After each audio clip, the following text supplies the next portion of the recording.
Greetings, ladies and gentlemen. How are you today?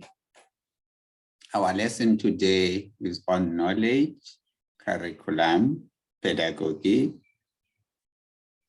And then we'll use this as a theoretical framing of what we are doing. So we will then be able to explain these issues in length, remembering that we have covered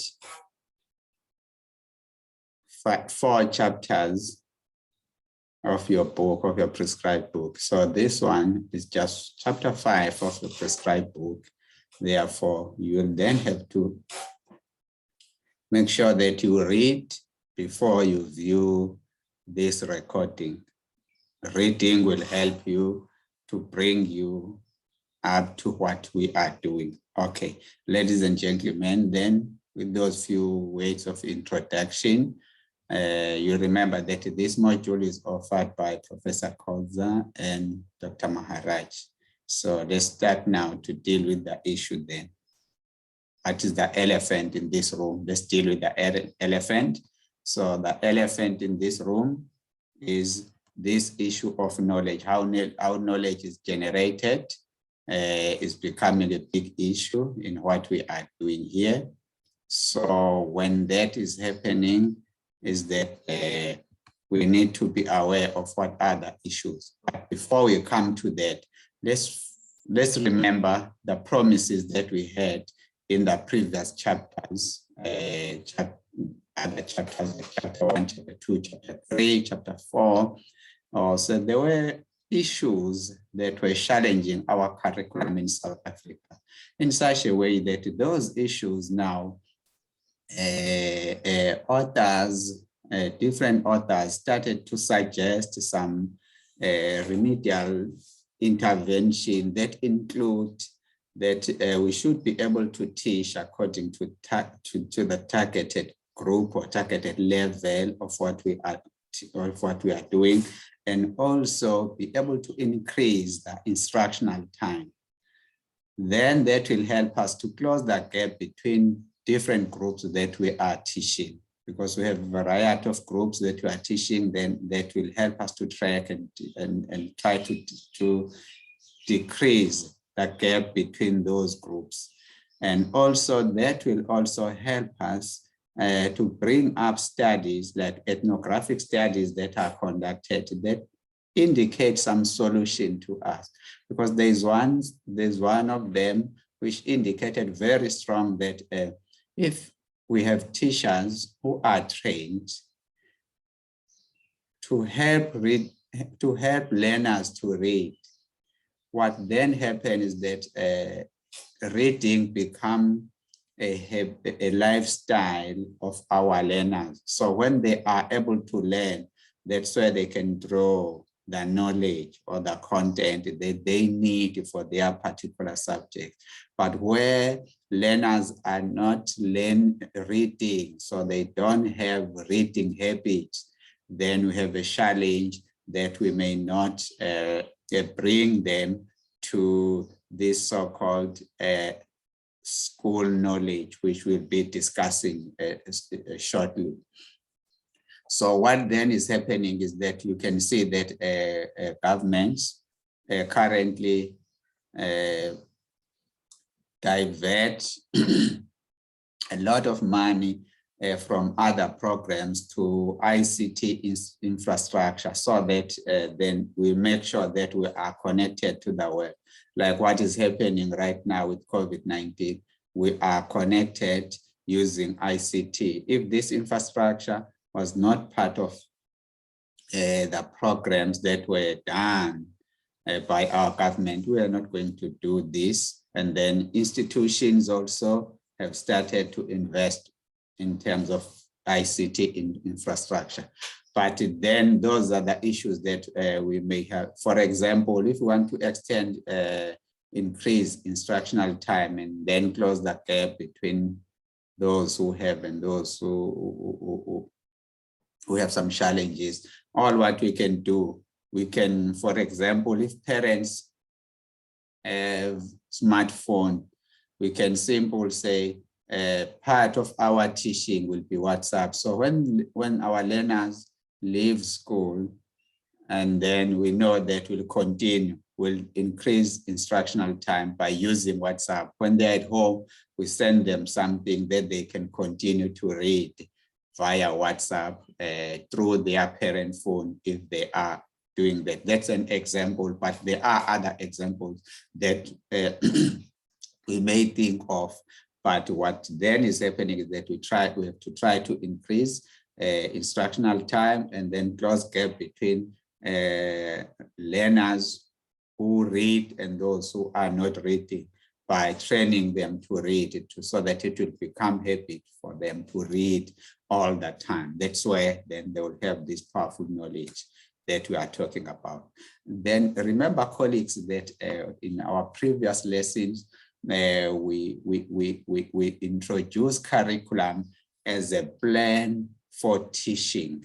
So if we were to define it from a performance curriculum position, remember we had two approaches to curriculum, which is we have competence-based curriculum and we have performance curriculum. But if we define it from the performance curriculum, which is content-driven, we will say curriculum, it's a plan for teaching, because we have a plan in order to teach. We follow a certain plan. So then that will be curriculum, it's a plan for teaching, because that teacher will be teaching. And then, but if we take the competence-based curriculum, where learners are given tasks to work on those activities and be able to achieve the learning outcomes, then the teacher will just facilitate. If it is that form of curriculum, which is competence-based, which is then driven by outcomes-driven approach, then we then define curriculum as a plan of learning, because even the teacher in this case is learning. When the teacher facilitates to pick up one learner or one student who has used a certain program to achieve the same outcomes as others, then the teacher will take one from this program and one from this program, and then ask them to demonstrate, to show others how they've generated content using their experiences in order to produce or in order to achieve the learning outcomes. Therefore, curriculum then is defined as a plan of learning. So some examples of plan for teaching, which are content-driven, is the lesson plan that we have as teachers that we design before we go to teach. But there are cases where other teachers will not have a lesson plan. They will just go out there, give learners activities, and then after they will then reflect on what they've done and indicate that this is what we have done in order to make sure that learners achieve the outcome. So learners achieve the outcome. Now we are explaining the curriculum that they've used or the content they've used to achieve those outcomes. So the content is not coming from the teacher, but the content is generated through the experiences of our learners. So therefore, we are saying now, because a curriculum is based on our experiences or our local experiences, it's a plan of learning. So another example, one example of a plan for learning is our CV. If we have to apply for a job, they ask for our CV. So our CV, it's a plan of action or a plan of learning, because what the company will do after inviting us through our CVs, they will read there and see how we have experienced the journey of our life. So you see, we did not plan our experiences, but we are writing CV to reflect on what we have done all along. Therefore, it's a plan of learning, plan of our action that we have acted. Now we are producing a plan. But if another example of a plan for, which is similar to a lesson plan, teachers will have lesson plan, and then our Department of Basic Education or Education will give us curriculum and assessment policy statement which is CAPS as part of our plan for teaching. So that curriculum that is given to us, it's a plan for teaching, because we have to follow that plan in order to teach. Therefore, we categorize it as a plan for teaching. If I have to build a house, then I need a working drawing, a plan. Then I follow the plan. But there are cases where you go to maybe to rural area where they don't have plan, but they build houses without plans. Therefore, that house it's constructed through a plan of learning. So, which means then we are taking it to competence-based curriculum. But if we define it as a plan for, we take it to performance curriculum. So we will see when we continue with our discussion here. But to look at the definition then that is used in this book from this chapter. From this chapter, they define curriculum as knowledge that is recontextualized from specific disciplines and codified and organized into school knowledge to be learned. So remember, school knowledge belongs to performance curriculum. So the moment you see this definition, you know that they are talking about performance curriculum. However, when they define pedagogy here, the pedagogy is defined now as a classroom practice or the process of teaching and learning. So now they are taking a plan of learning. So which means these two definition of curriculum here, it's indicating performance curriculum. And then when you see the pedagogy, the definition of pedagogy, they are presenting what is called competence-based curriculum, which is driven by outcomes. But performance curriculum is content-driven. So we have those two giants that have been competing all these years. And then when you deal with them, you need to deal with them at a specific context.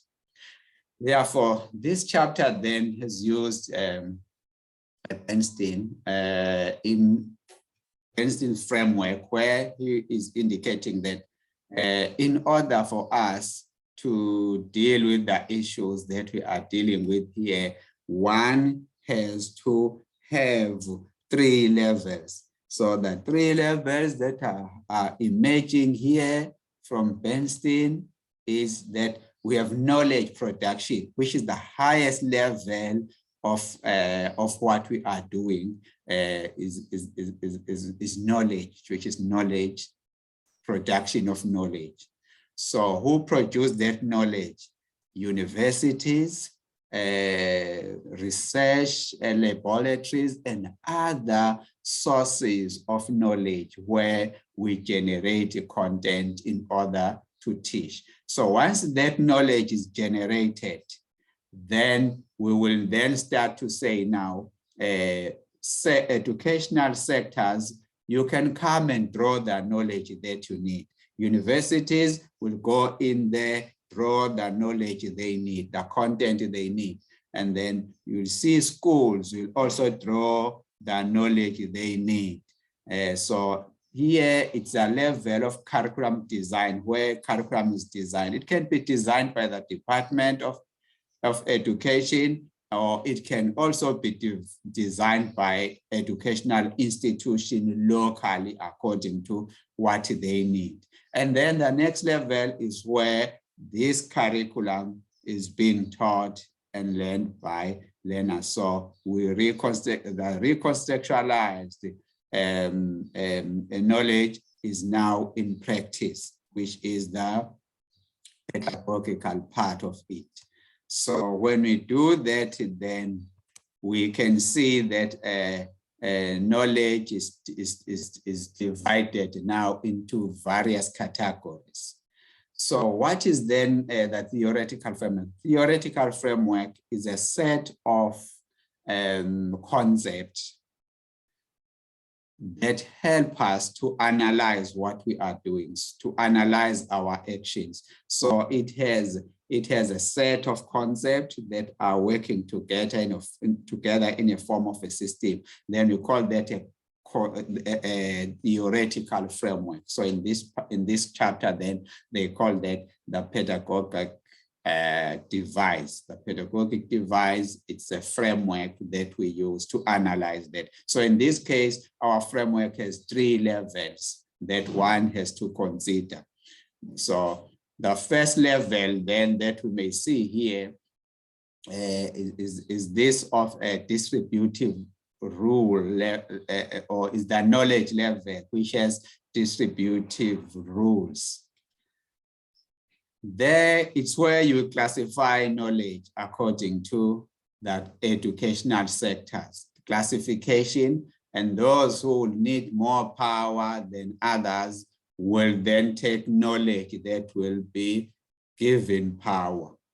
Therefore, educational institution will choose from the knowledge that is there. So whosoever needs more power will take the knowledge that will have more power. So the knowledge that will be complex or challenging, and then those who would like less power, they will take the one that will give them. So it's classified into categories, therefore choose. You go there as the institution and choose.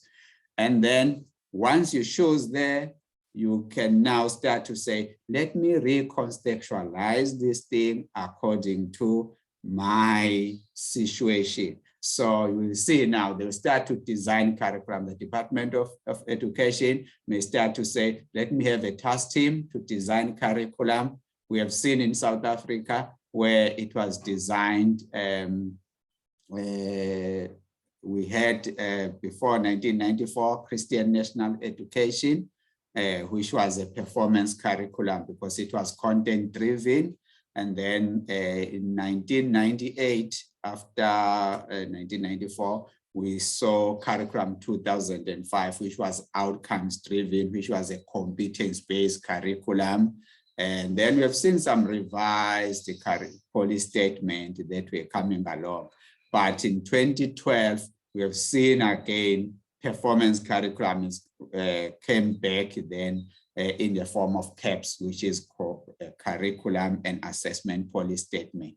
In short, is CAPS. So CAPS, it's a performance curriculum where it's content driven. So the content is driving the curriculum. So the knowledge is driving the curriculum, not the outcomes like in the issue in the case of CAPS. So when this then is recontextualized at the department level and also a school level, then curriculum, there's this interplay between the official recontextualizing field, which consists of members of the department, where they task a certain group to design the curriculum.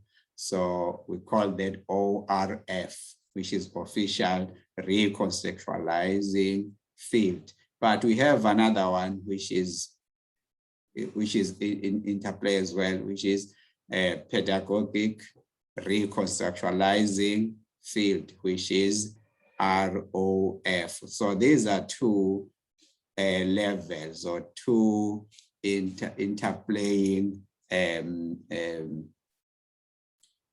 field that one can understand when the schools and the department are dealing with this issue of curriculum.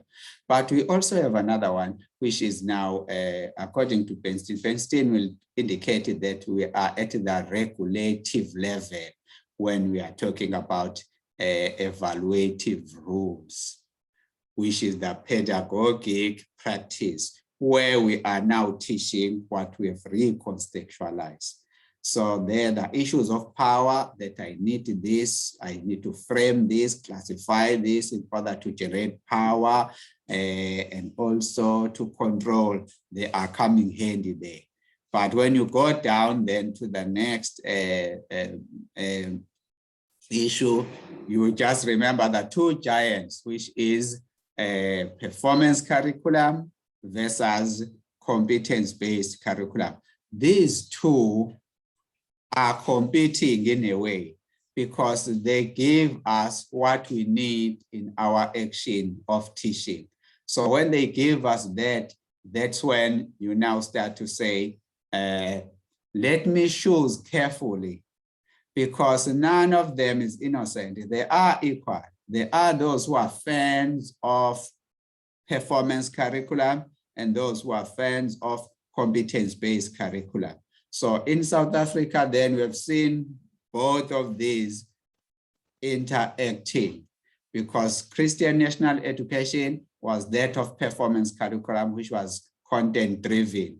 But Curriculum 2005 was that of competence-based curriculum, which was outcomes-driven. So there are two like that in action.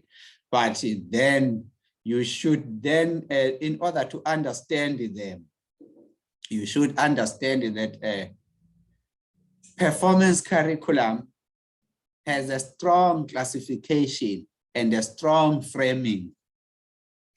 And then when you go to competence-based curriculum, has a weak classification and a weak framing. What do you mean then by that? Is that you need to consider these curriculum issues first, the reason for your teaching or learning, the content that, the knowledge or content that you are dealing with, the pedagogy, learner position, the teacher role, the assessment. These curriculum concepts tell you exactly if you are taking this side or this side. So then what I encourage you to do, you remember in our previous lesson, what I encourage you to do is that try to take a neutral position between these two, so that to make sure that you do justice according to your needs and the situation that you are facing. Because this one will have its own strength and this one will have its own strength. Take the strength of this and the strength of this, combine them, and then you have one action that will be addressed through the needs. Where you need the competence-based curriculum action, bring that over. Where you need a performance curriculum action, bring that over. But you should be able to know. So what's your challenge now? Or what is your task now? Your task is there to need to learn both what performance curriculum is about, what is its own strength, and then, but you learn that through understanding this curriculum concept. So let's look at the first one, the reason for teaching. When you teach driven by performance curriculum, we teach in order to give our learners some qualification to indicate that they've mastered the content or they've mastered the knowledge that was given to them.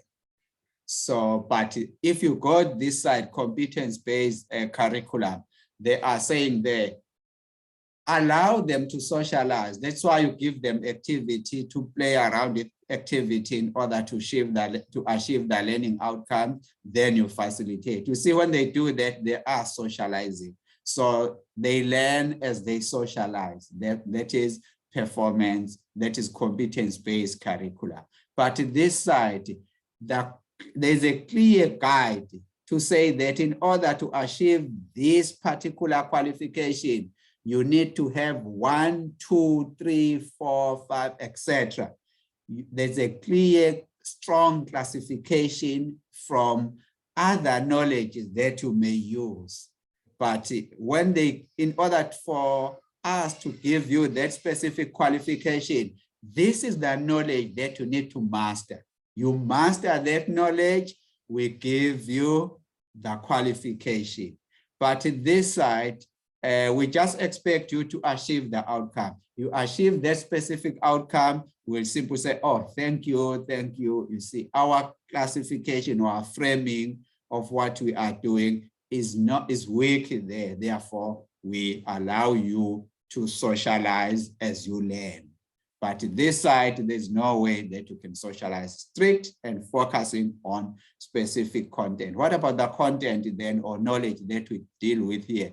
If you deal it with it from the performance curriculum, the knowledge that we use school knowledge. School knowledge is the way to go. Others will say it's a prescribed content from particular subjects. So it has to come from our particular profession, subject, or discipline. So that's school knowledge or scientific knowledge or uncommon sense knowledge. But when you go to this side, which is the competence-based curriculum, we use everyday knowledge, just common sense knowledge to say, this is what my friends are giving. If we were asked to design a table, I'll just discuss with my friend. They will tell me that you can use Excel, you can use Access, you can use Microsoft Word. So I'll use what my friends are using there as the everyday knowledge.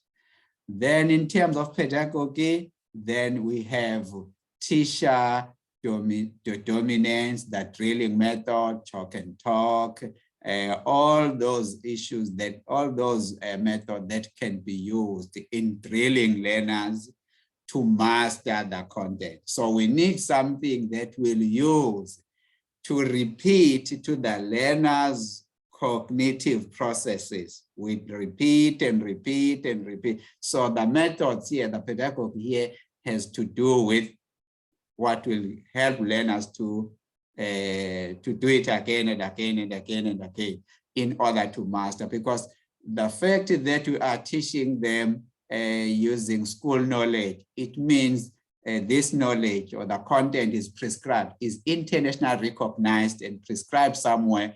All what teachers do, they just go there and then take the content and then drill the learners with the content. After that, then when the learners master the content, then the teachers will give them certificates. So in other words, they will pass after that. But this side, they use a method like where they will simply say, demonstrate and then group work, they come into groups, etc. because it's driven by outcome, which is learner-centeredness. So that's what is happening there. But what about the role then? So in dealing with the issue of performance and competence-based curriculum, you need to know the reason, you need to know the content on that, so that these are concepts that will help you to understand what you are doing. And then when you deal with the learners, where you find that learners don't have a say in what you should be teaching, therefore you know that you are dealing with performance curriculum again. So in performance curriculum, we prescribe content so that learners listen to the teacher, and the teacher is becoming a source of knowledge, because then the school knowledge is known by the teacher. Therefore, the teacher is the source of knowledge. What learners should do then is to listen to what the teacher is saying and follow the instruction of the teacher. But this side, the teacher will only put the outcome to say, here's the outcome. At the end of this lesson, you should be able to produce this particular table using any application software, because in front of you, you have your computers. So what learners will do, learners will go straight to specific programs that are used by their parents, their families, their societies or communities. When they use that, they will be demonstrating to the teacher that my society or community is using this particular program in that. So what the teacher will do, will ask that learner to say, okay, present in front of us, and then that presentation will help us to socialize with what this learner is using from his or her experience. Then we know that now we are dealing with the issue of competence-based curriculum. So achieving the outcome, it's important. Whether learners are designing tables of lower level in terms of quality, it doesn't matter as long as they achieve the outcome. But this side, they should reproduce the school knowledge, which is the content that is given to them in order for them to achieve in order to get the qualification. And then what about the teacher role? The role of the teacher this side is the instructor who have to instruct what they are doing. But this side, the role of the teacher will be a facilitator, because after activities are given and learners have achieved the outcome, all what the teacher will do, the teacher will go around and check how many of them achieved the outcome, and then ask them to show us how they achieved those outcomes, what content they used in order to achieve the outcome. The content they use, it will be everyday knowledge, because it will be coming from their friends or community members or families. Then they've used that to achieve the outcome.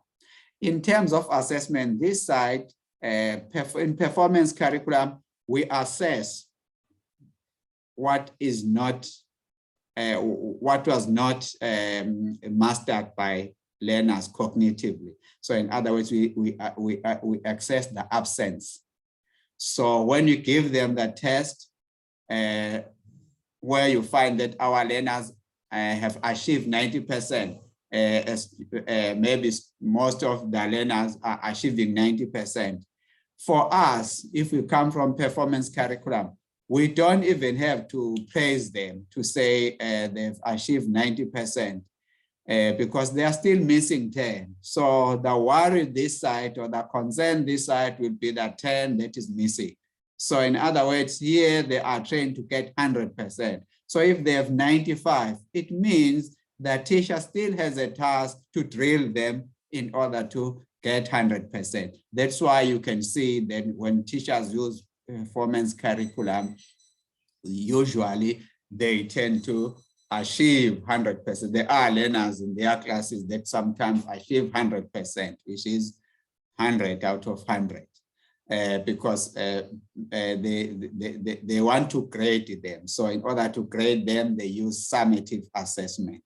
So where they are checking what is still cognitively missing in terms of learners mastering the content.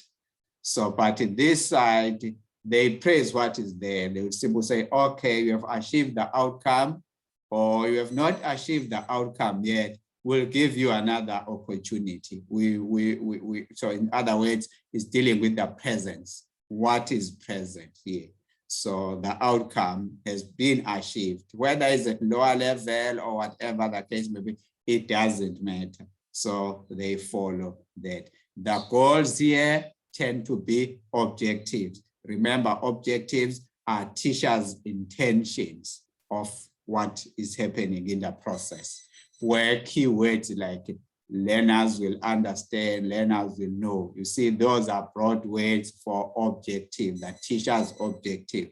But the outcomes belongs to the learners. So this is learning outcomes. This is what learners will demonstrate at the end of the lesson to say they have constructed knowledge using their own experiences. Where are we learning then? The platform for learning are clearly marked here because we have our classroom. They should come to our classroom, then we deal with them in our classroom. But when we use then competence-based curriculum, they can be anywhere, and then we teach them wherever they are. Even when they are with their friends, they are learning there. We allow that learning to take place. Even if it means they are not listening to their teachers, instead of listening to their teachers, they just play,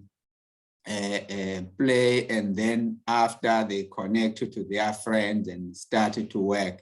We allow that to happen if we allow the competence-based curriculum to be part of what we are doing. The courses here, we call them subjects. We are saying these are the subjects, or these others will say modules, but usually in our school system, we use them subject. These are subjects. But now when we have a competence-based curriculum, which is outcomes-driven, we call them learning area. Remember when we had Christian National Education before 1994, what we had there, we had subjects. Remember when we introduced CAPS, we started to talk about subjects: mathematics, geography, physics, technology. So each subject is independent because we are following performance curricula. So you can see there, that's the signal of performance curricula.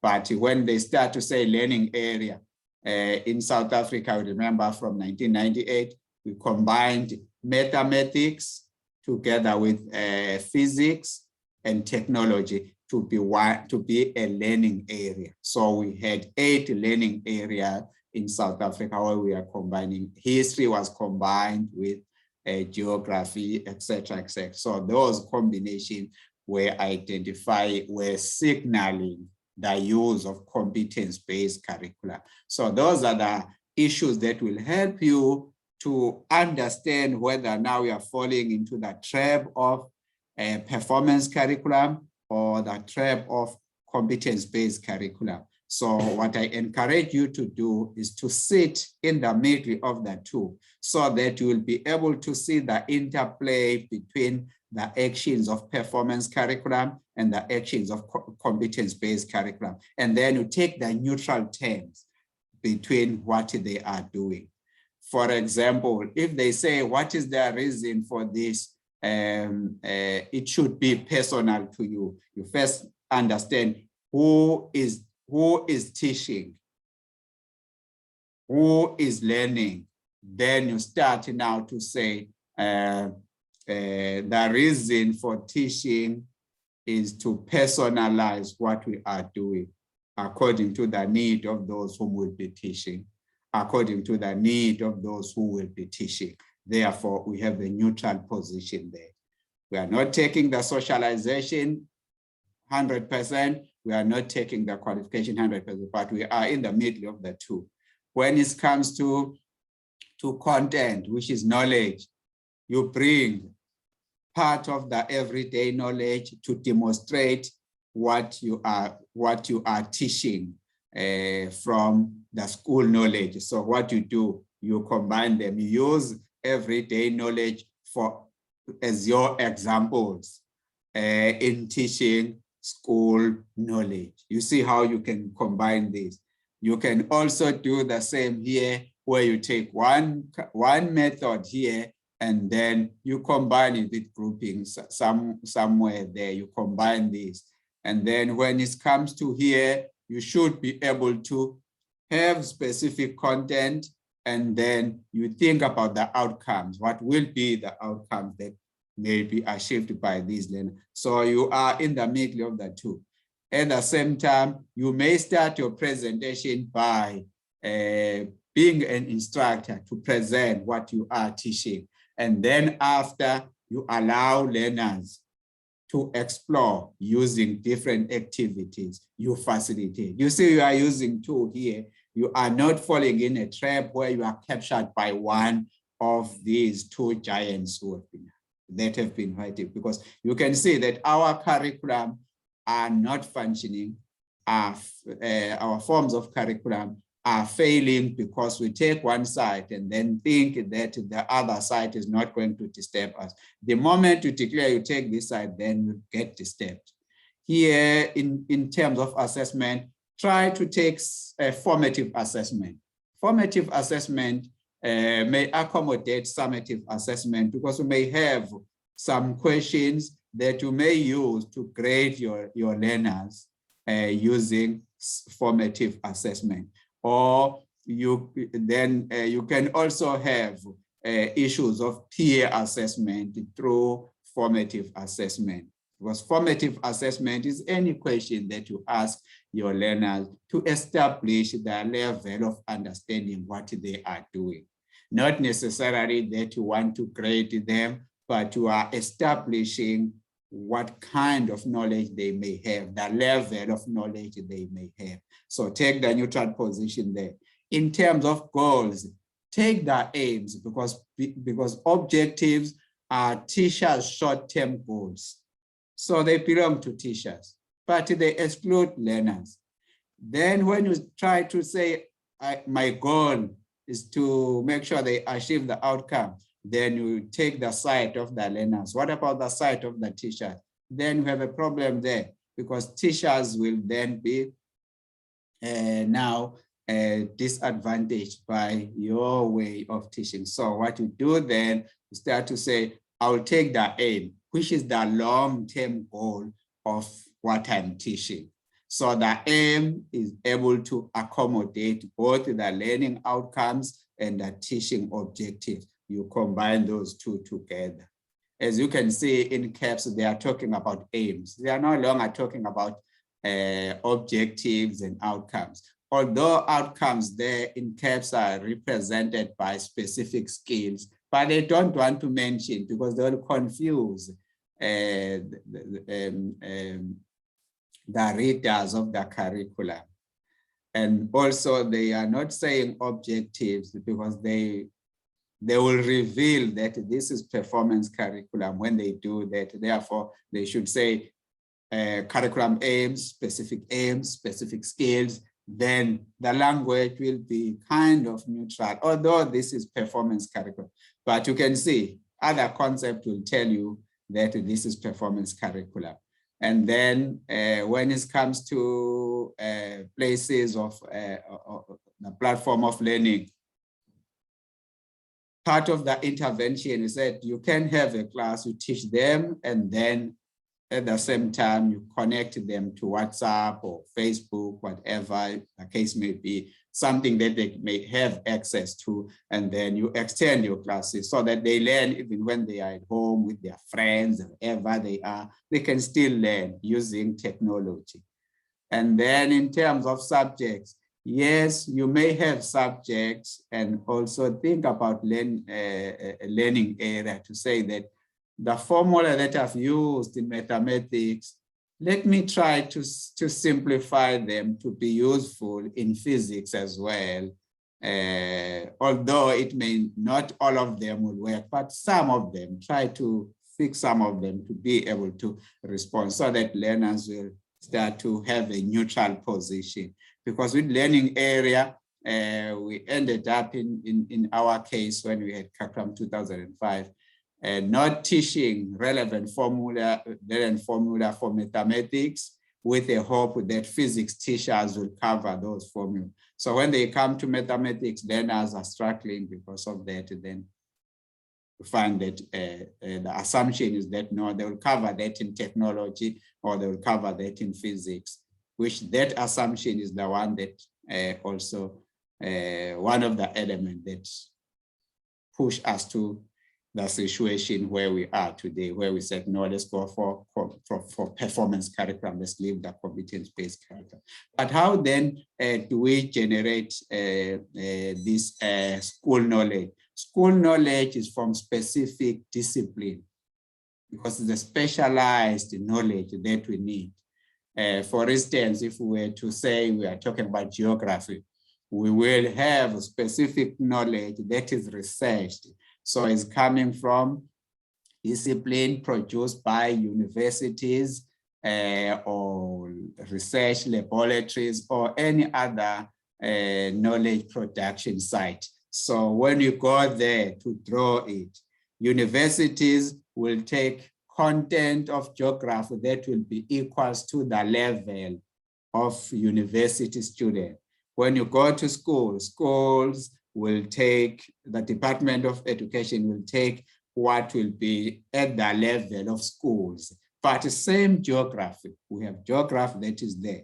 So how do we learn this? We learn this from simple concepts that 1 up to 10. So we don't jump the steps here. We just we take step 1, which is the simpler one, and then you go to number 2, etc., etc. So we follow a structured way of doing it. But this side is unsystematical. If your community, for instance, is interested in talking about 5 without knowing 1, 2, 3, it's up to that community or that society. Therefore, you will learn 5.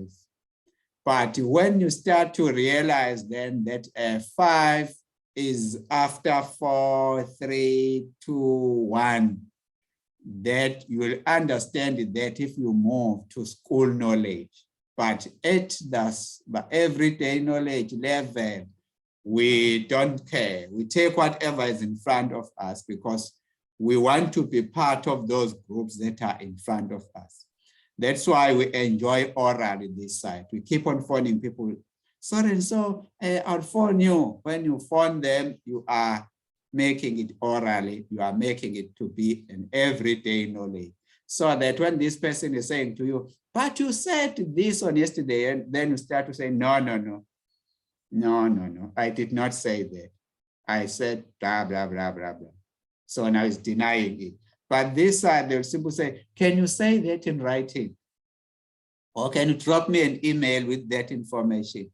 Or invite me through your email. This is written so that this person will have evidence. So school knowledge is about evidence. You bring evidence so that even in the court of law, they will use that evidence. But this side, they will need witnesses who may run away, say, no, I did not say blah, blah. But, and then this side with the school knowledge, it's about one answer. So if you say 1 + 1 is 2, whether you go to Swaziland, you go to UK, you go to USA, you will have the same answer. But this side, it's according to what we perceive it's working for that particular community. For instance, if we say 1 + 1, it's 11 because we have two 1s. So therefore it's 11. We may agree with that as this particular community. What may be challenge us is that when someone from outside this community is coming, that person will be confused because he will come with the understanding of 2. Yet in this situation, we have used our everyday knowledge to say, no, we will call it 11. So if it is working for us as the community, we don't have a problem with that. But then when those who are coming with school knowledge will be confused to say, why are we saying 11? Yet it's according to our context. And then school knowledge comes from research, facts by universities, etc., etc. But as everyday knowledge is someone's opinion. Maybe someone in the area who has power, then we bring that and then we follow it. In terms of curriculum, we normally take national curriculum, but this side, we take a family, community, or context, a curriculum that will be coming from certain group of people in our local area. So that's what everyday knowledge. So you can see that different then. You then have to choose then. When you choose wise. Be wise in choosing.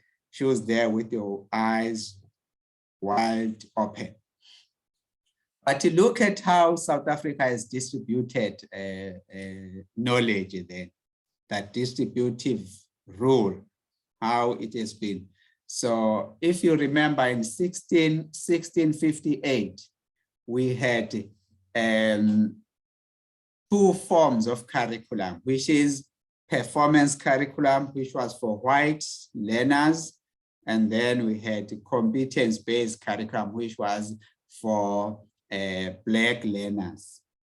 So for Black learners, they just had to learn basic level of what they were doing in order to save their masters when they get employment. So they were trained to be laborers. So those laborers were part of the competence-based curriculum. But those who were doing performance curriculum, they had to go through selecting knowledge that will help them to become bosses or masters at work, and then to be saved by those who were coming from the competence-based curriculum. So what was happening then, we had the schools for white that were funded by the state. And then we had the school for black that were funded by churches. So the main subject that has to be taught under this school for black, it was biblical studies. So using Christian Bible. So you have that was a compulsory subject, so that you these individual learners were going to learn to obey the rules when they were told to do whatever the ruling party was looking for. It was coming through their schools, through their pastors, and then it will then go straight to the ruling party, the leaders of that time. And then with that of performance curriculum, they were going to a higher education institution and learn there, so that they will be saved by those who are coming from the competence-based curriculum. So the compulsory subject for those, it was subject like mathematics, because they had to learn to concentrate, use that powerful knowledge of mathematics, and then have it like that. So you can see how it's happening. Look at what Verwoerd then, Dr. Hendrik van Voet, he indicated that Africans, which is Abantu, they did not have place in European communities. Therefore, to teach them mathematics is a waste of time, because they are not going to use it, since they are not going to go to those other countries like in European countries, etc. So therefore, for him and his team, they believe that no, people should be trained according to what their lifestyle is, the opportunity they have around them, rather than to say, let's train them with international recognized knowledge, which is school knowledge. They had to be trained around what they had in this. Yeah. But you'll see when we continue with that, how this is happening. So then his quotation there suggested that he was suggesting a performance curriculum, emphasizing on what happened in 1658 when the curriculum was divided into two like that. So he emphasized in 1950s to say, yes, let's continue like that. So white should continue with performance curriculum, and then black should continue with competence-based curriculum. But there's no problem with a competence-based curriculum, or there's no problem with performance-based curriculum, as long as it is given to people who understand that form of curriculum, that it will work well. But in this case, it was given to black people, but they did not understand it. Like in the case of curriculum 2005, teachers were struggling with that, but only to find that those teachers in the ex-Model C school, that 20% of school in South Africa, they were able to articulate it, although it was outcomes driven, but they were able to articulate it because they still had school knowledge to use in order to achieve those outcomes. Whereas the under-resourced school did not have that. All what they had they had whatever they felt they should use in order to run that day. So as a result of that, there was a big gap between those under-resourced school who were using that under-resourced school and well-resourced school. So that gap would then led to the change of curriculum. So when you look at further down, then while Verwoerd is talking about performance curriculum, and then you can see ANC here is starting now to say, no, we need education that will promote unity, common citizenship, etc., etc. And also is talking about democratizing the system. That's competence-based curriculum.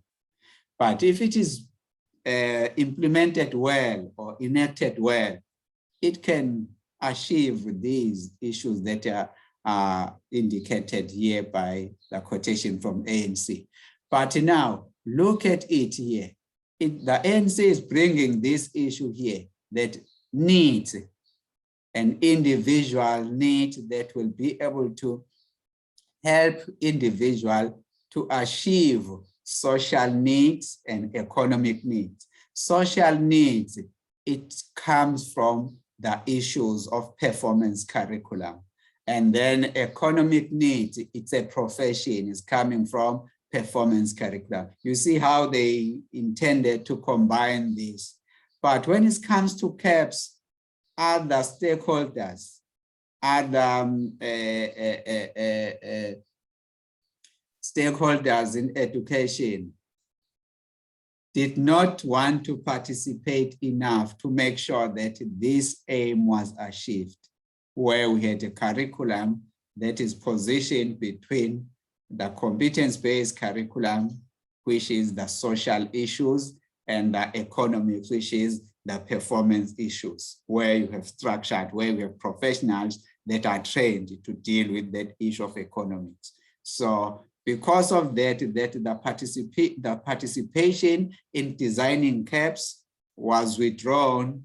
So where you find that our other main unions gave the permission to the curriculum designers to say, no, you can continue with designing it because we are specialists in curriculum. Although the Minister of Education invited all of them to come so that they were going to put forward their needs, their skills, their knowledge, representing teachers and learners, and then be able to design a curriculum that was going to take a neutral position between performance curriculum and competence-based curriculum. That curriculum is called pragmatic curriculum, which is between those two. Therefore, pragmatic curriculum is recognizing that each one of us, we all have our own internal intelligence. Therefore, when we have that, the learning should start by saying, who are we teaching or who is teaching? Then that person should come with his or her strength in teaching what we are teaching. But at the end of the day, what is happening in our case is that more privileged society will gain school knowledge, which is specialized knowledge or disciplinary knowledge. So it will come from there. While universities design this to say here is the knowledge that we have researched, but those who are more privileged than others will still get school knowledge. And those who are less privileged will only access everyday knowledge, which then is indicated in our previous table. So you know what is that about. And then look at what South Africa has here. South Africa has about, it's approximately 20% of well-resourced schools. So those well-resourced schools will hold on in terms of what we call powerful knowledge. So the content, whether you change the curriculum or not, for them, they will always have that content, which is internationally recognized. So when they take their learners past, they'll make sure that no, they can go to any country and go there and work because they have school knowledge. But approximately 80% of our schools are in rural area, they are under-resourced. When they are doing like that, and then teachers end up, because they don't have enough resources to draw from this powerful knowledge. So what the teachers will end up doing is to say, no, let's just teach them and see how far we can go using a little bit of everyday knowledge. If we are lucky that day, we have a certain resource that can help us to draw like international recognized knowledge, then you can draw that. But basically, they are under-resourced, they don't have enough resources to draw from that. And then when you go to universities, in South Africa, our higher education institutions are divided into 4 categories. Although there are 3, but you can see the 4. It's clear because we have 5 research-intensive universities that are targeting the world rankings. And then we have 15 comprehensive universities that are also designing and doing the same as that of research-intensive university. But for them, they also accommodate students who are coming with knowledge that can be facilitated well by offering them diploma courses. So what then is happening with research-intensive universities? Research-intensive universities, when you come to these universities, the 5 universities in South Africa, your initial qualification will be a degree where you will be taught how to design something that will be internationally recognized, because the criteria for the world university rankings demand that knowledge. So when you give them the content in which you are teaching, they would like to see that kind of knowledge where you are teaching them to design. And then at the same time, you promote PhD, you graduate PhD candidate, you are cited in terms of your publications, etc., etc. So all those, that's a body of knowledge they need. They draw that and then keep it. That's why you see all of the 5 of them, they are usually in the top 500 universities in the world, when you have more than 22,000 universities that are ranked there. So the 5 research-intensive universities, you will find them that they are still in the top 500 universities in the world when you see the rankings. But when it comes then to comprehensive universities are also teaching learners or students to design.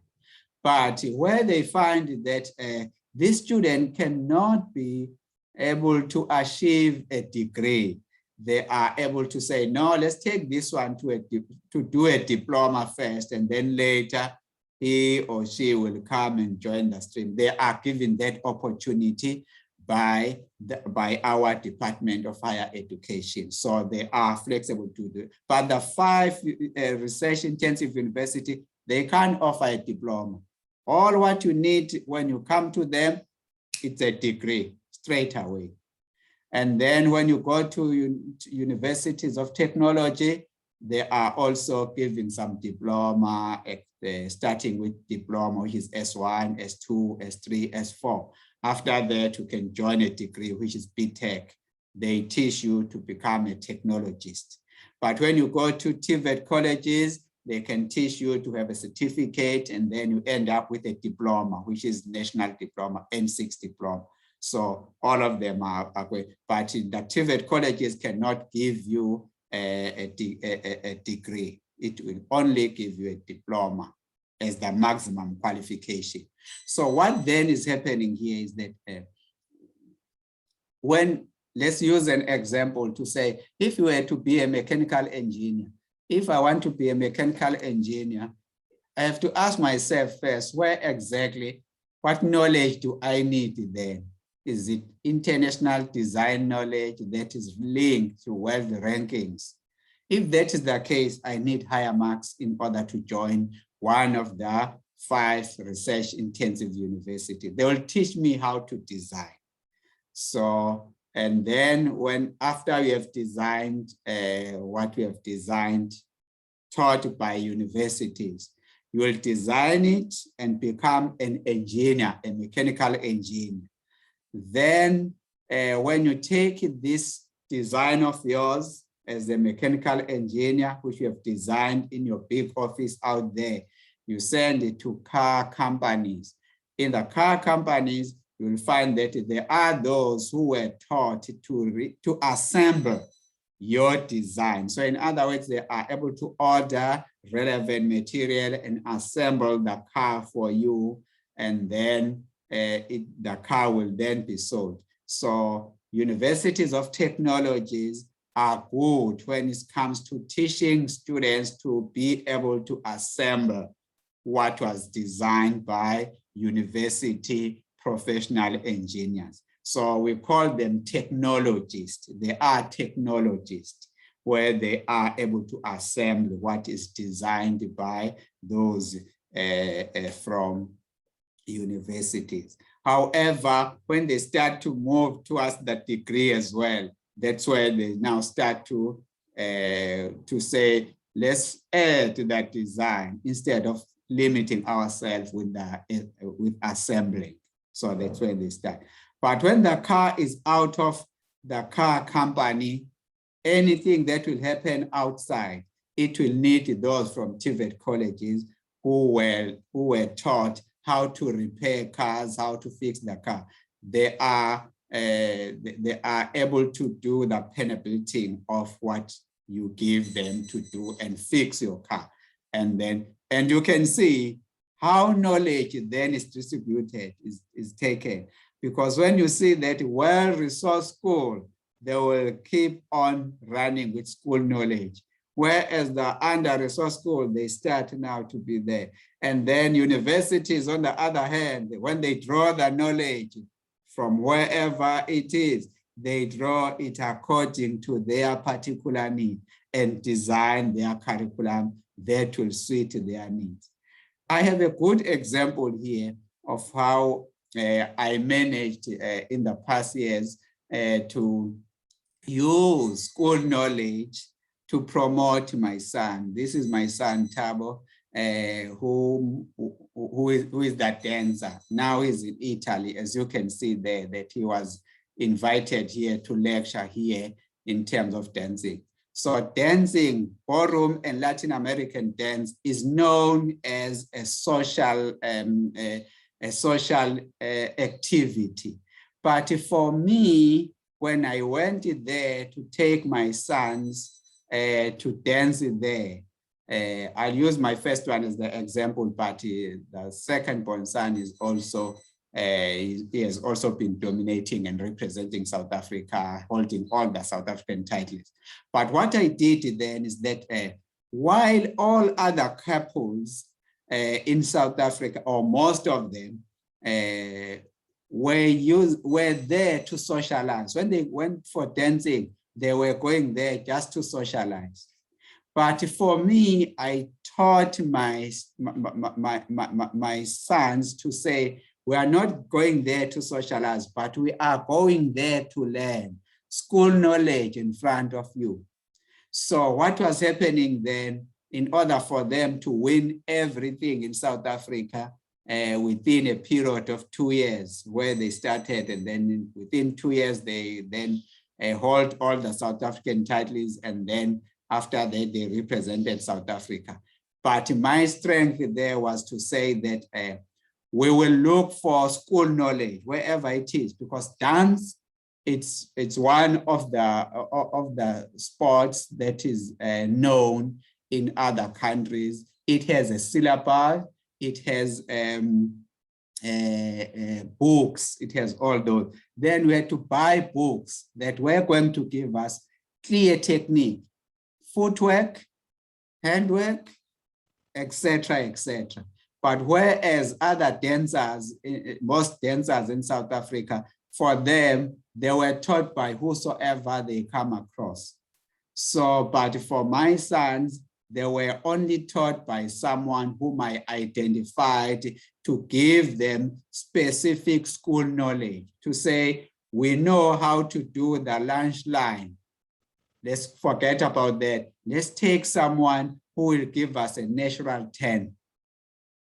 So we knew what we needed because we had to read books on dance, read research on dance. So when they started to dance, they were unbeaten because we were using school knowledge, whereas other couples were using everyday knowledge. That's why then my son is even now lecturing in Italy, where he's also moving to Vietnam to teach some couples there who would like to learn how to dance. So he's doing all those.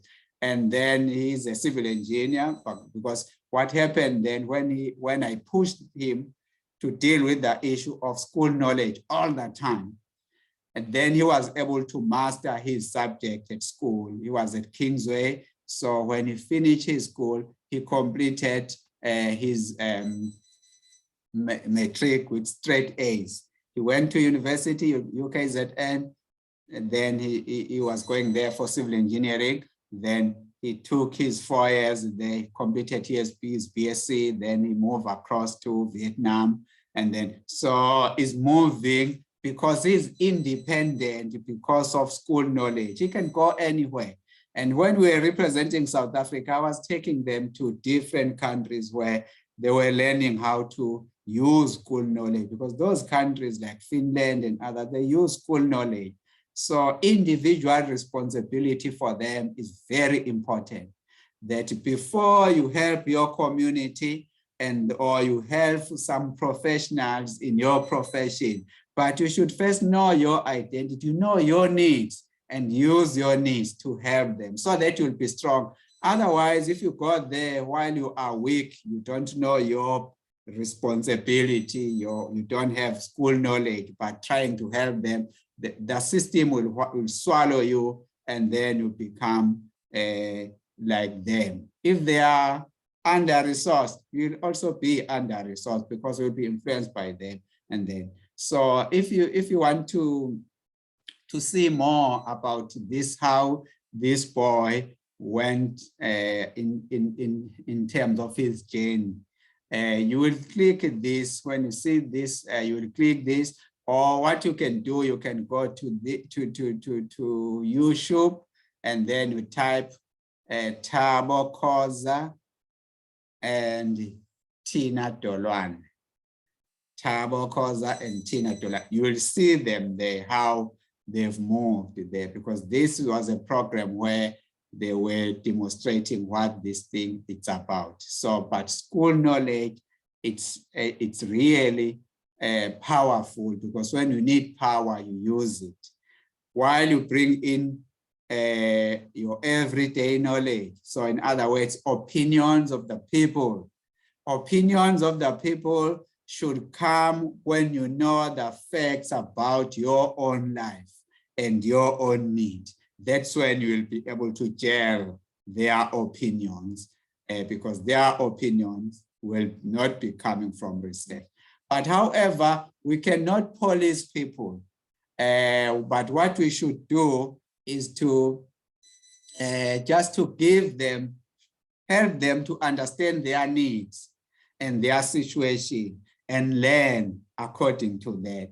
But saying that we'll have to make sure that we push these learners when they are 60 in my class, I want to push them so that all of them, they get 100 because I drill them with content.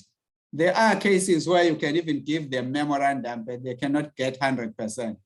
So, which means people are independent. Therefore, you need to make sure you deal with those issues. Then after knowledge has been selected, for instance, in South Africa, if you see CAPS, it has to be refocused according to the target group, according to the needs of those who are in there.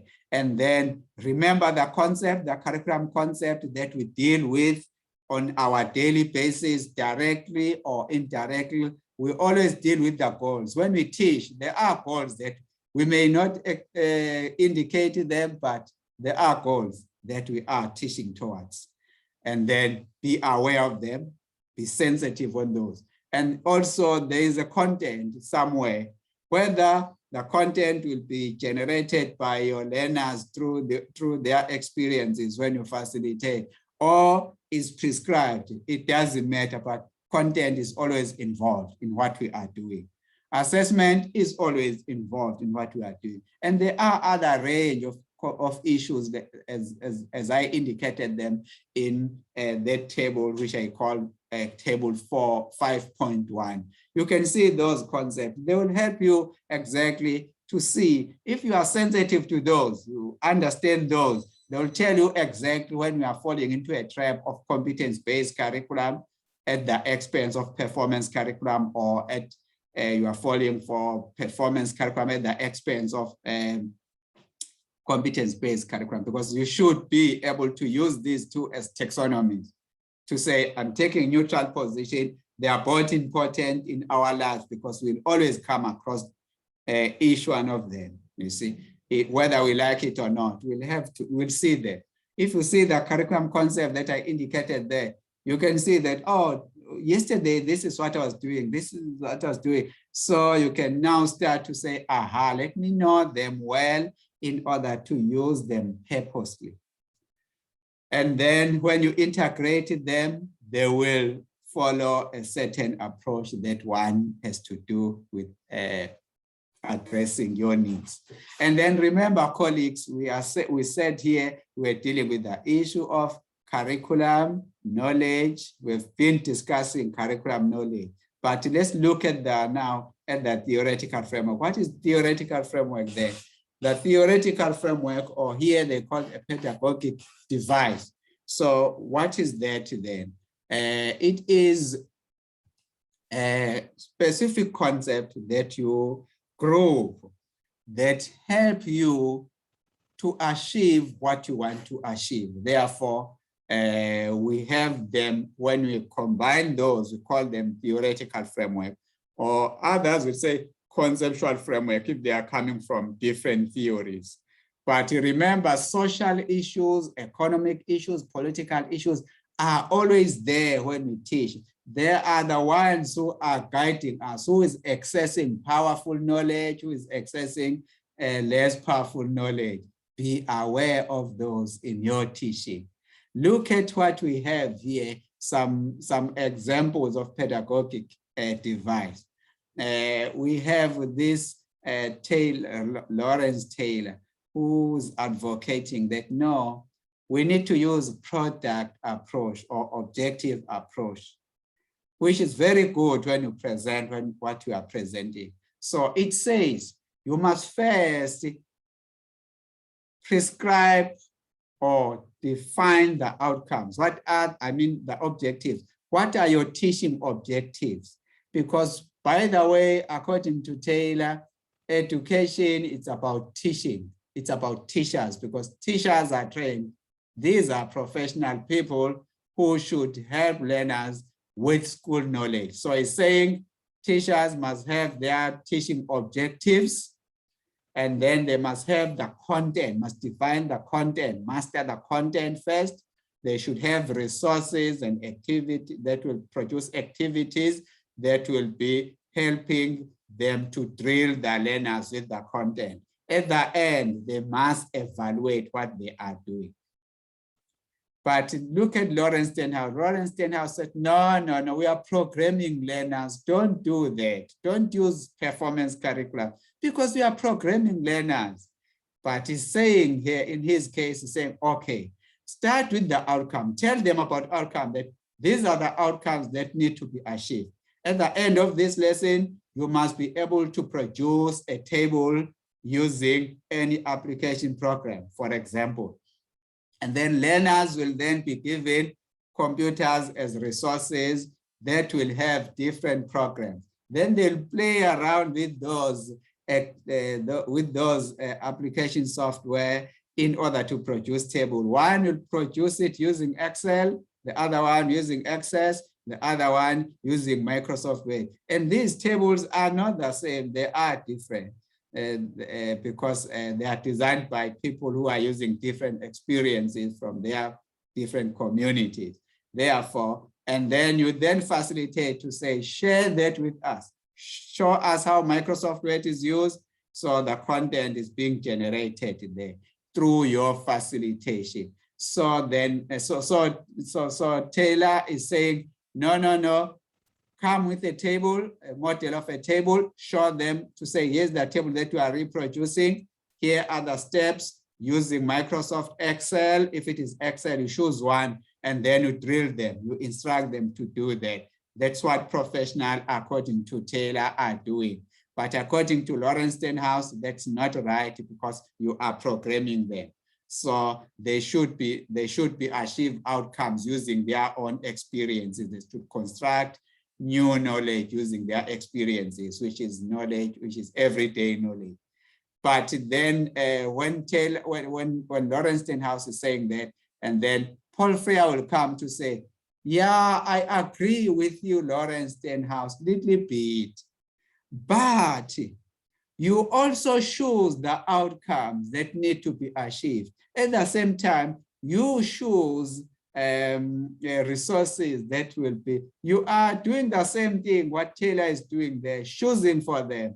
Because who is choosing these resources? You are still choosing them like Taylor. Taylor is choosing other categories of curriculum.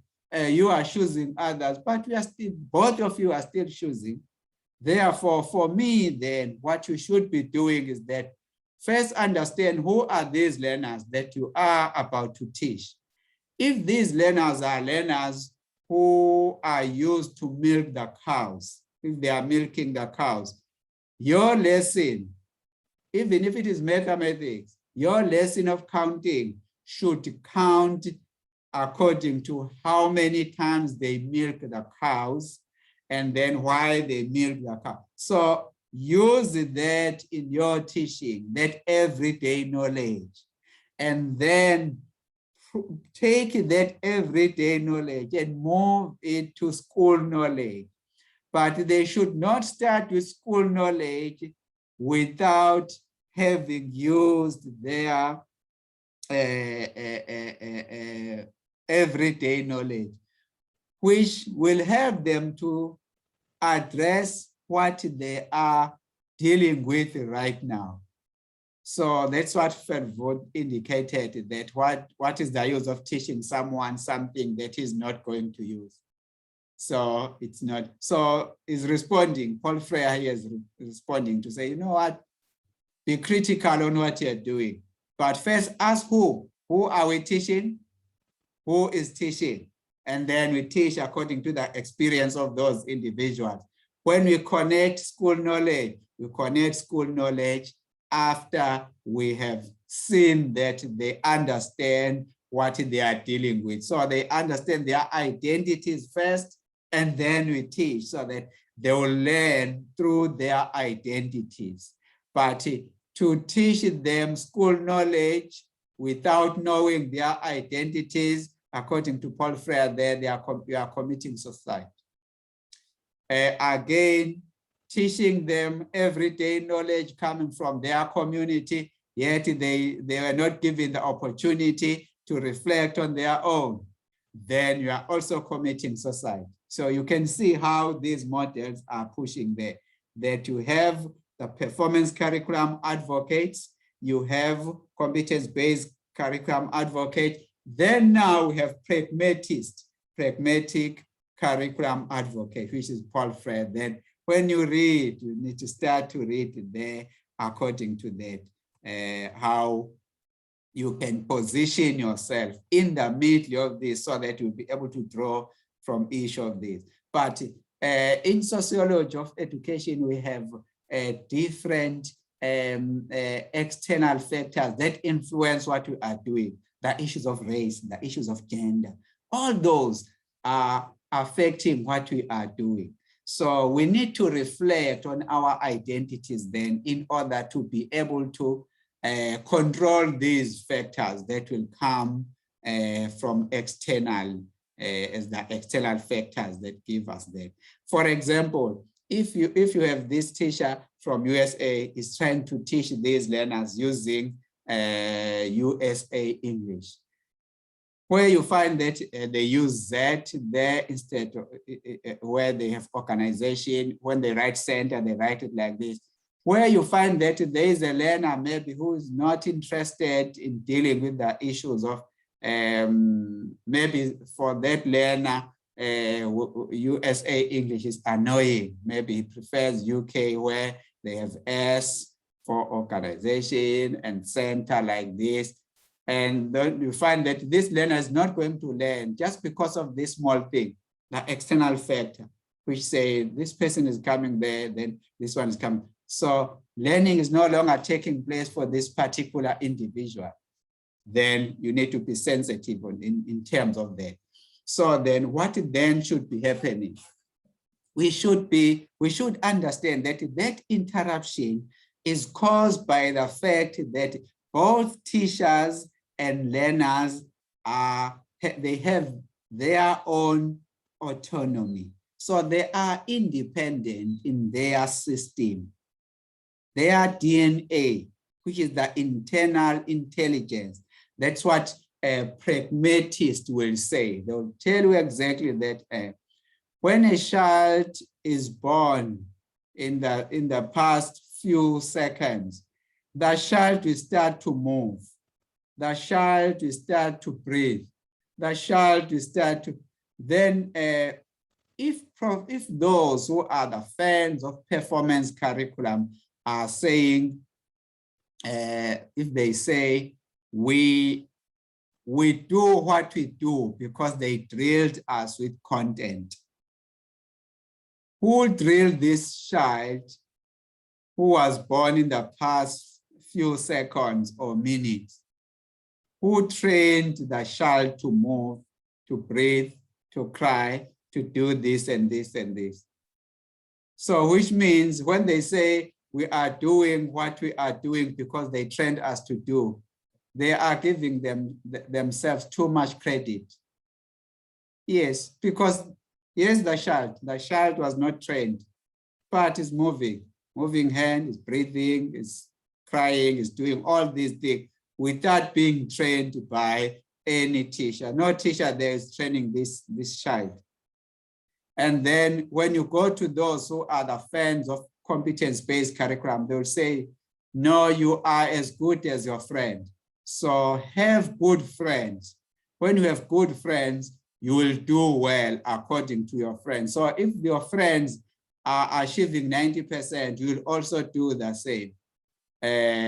But look at the child. The child was born in the past a few seconds or minutes, but the child does not have friends. Where are the friends? Where is the group of friends who are helping this child to breathe, to move, to cry, you see? So these two giants, as indicated before, that they are not innocent, but they are giving credit on what they like according to their grouping, according to their bosses, because performance curriculum has its own bosses there who are saying, we have this profession, therefore anything we do is the fact. It will be good for everyone in the world. And then look at these those who are the fans of competence-based curriculum.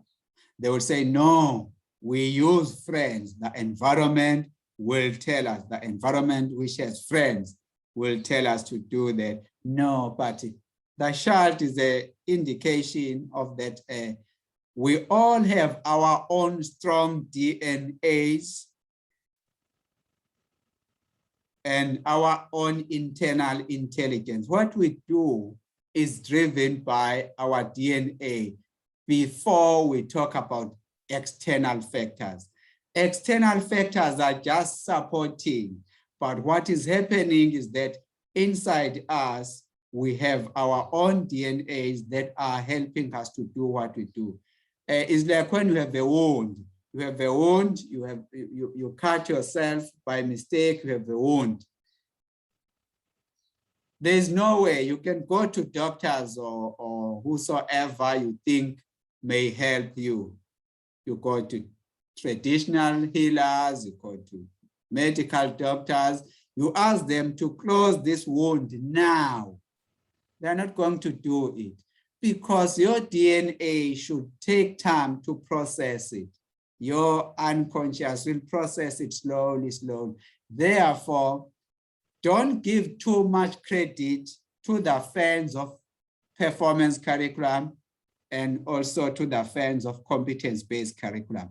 But what you need to give credit more, what you need to understand more than these two giants, it's your own personal identity driven by your DNA to naturally do your actions. Be yourself.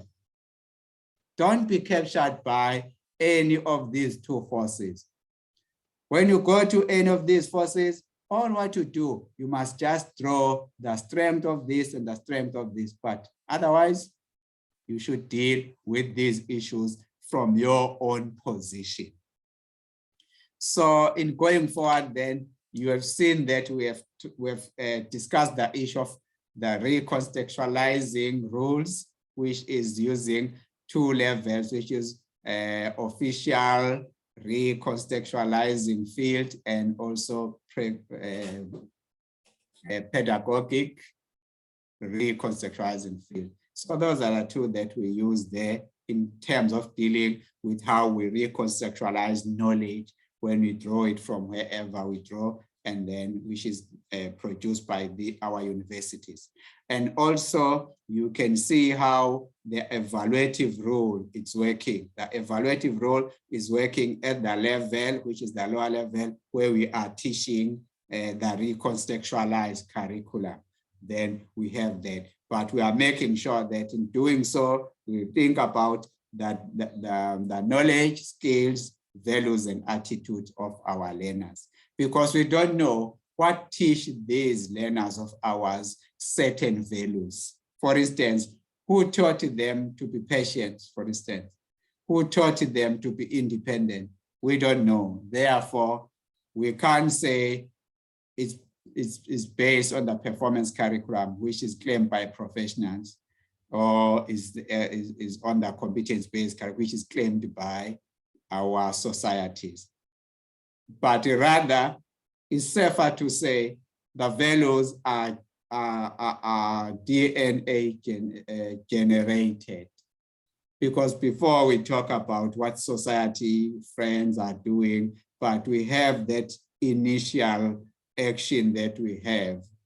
We teach ourselves how to breathe, how to do this, and then when we meet others, we're there. So in terms of classification and framing, remember we said classification has to do with the boundaries between the subjects, where you have mathematics as independent subject, physics as independent subject, technology as independent subject. There's a clear boundary between those. That is called strong classification, where you can divide them into subject rather than into a learning area. So we've seen that happening with curriculum 2005, subject to learning areas, and the outcomes were driving that process. But today we have CAPS, which is driven by content. Therefore, we have independent subjects. So for curriculum 2005, it has a weak link. It has a weak classification because the subjects were not linked. But the CAPS has a strong classification. And then when we teach it, then the relationship between the teacher and the learner will tell us about the framing. If learners don't have a say, like in performance curriculum, we call that strong classification. But if learners, if we give them activity, like in that competence-based curriculum, where you give them activity and then reflect on their experiences to achieve the outcome, we call that weak framing. So we don't frame them too much. We just frame them a little bit. But when you go to performance curriculum, they are framed. That's why Lawrence Stenhouse will simply say, you are programming them, you are programming learners. But it's the strength of that performance curriculum, and also the strength of competence-based curriculum is there to don't frame it too much or don't classify that too much, so that when they learn something in physics, they should be able to apply it in mathematics as well. So with those few words, ladies and gentlemen, I think I'm done for today. All what then you should do is to go out there, read this chapter again. After reading it, watch this video. After watching this video, you will then be able to deal with your issues. With those words, ladies and gentlemen, thank you for listening and thank you for participating, because I know wherever you are participating well, so that you will then be able to find your own identity. Remember, it's not about performance curriculum. It's not about competence-based curriculum. Those are just factors that will support what you are doing. But what is important is for you to find your own identity. What is your identity? What are your needs? And then from your needs, you work according to your needs. So your DNA, trust your DNA. Believe in it, because it's the one that helped you when you were born. You were born wherever you were. In few seconds, you started to breathe, you started to do this. You see, all those actions were indication to you that you have your own internal intelligence that you need to honor, you need to take care of it. And then by the time you join the professionals in your profession, but you should know who you are and then work according to your strength. Don't be captured by any of this. Before you work with your community, you should be able to know your strength. Because for example, if for instance, you are allergic to meat, professional medical doctors will tell you that meat is healthy. We must all eat meat, but only to find that you are allergic because your DNA is different from others. That's why your fingerprints are not the same as other people. So you have your unique fingerprints. Therefore, your DNA is unique. So what you do, what you think is the same as that of others, is just similar, but it's not the same. Therefore, you can't repeat your own action. The action that you take will graduate to the next level. So when it graduates to the next level, it then suggests to you that you have your own internal intelligence, but you cannot repeat your action. You go to the next level of action all the time. So whatever action you have, all the actions you had when you were 5 years old, they've all graduated now. Even your body has graduated from what you were in that at that age. Therefore, that graduation is a signal to you that you have your own internal intelligence driven by your DNA. Therefore, make use of that. When you make use of that, you will see how you will conquer the world, because you will conquer the world. The knowledge you'll have, it will be powerful. Like the example I indicated in terms of my son. My son is going wherever he can go. He's running. When he decides to open a company, he has his online company nicely doing everything. If he decides to teach dancers, he can teach dancers because he has powerful school knowledge. If he has to work as a civil engineer, he can work well because he has his degree in civil engineering, which he acquired to help him to learn to design, how to design what you design. So now he's designing his life. You design your life because you have used these issues of curriculum to design what you have. So ladies and gentlemen, thank you for that. We'll see you in the next lecture.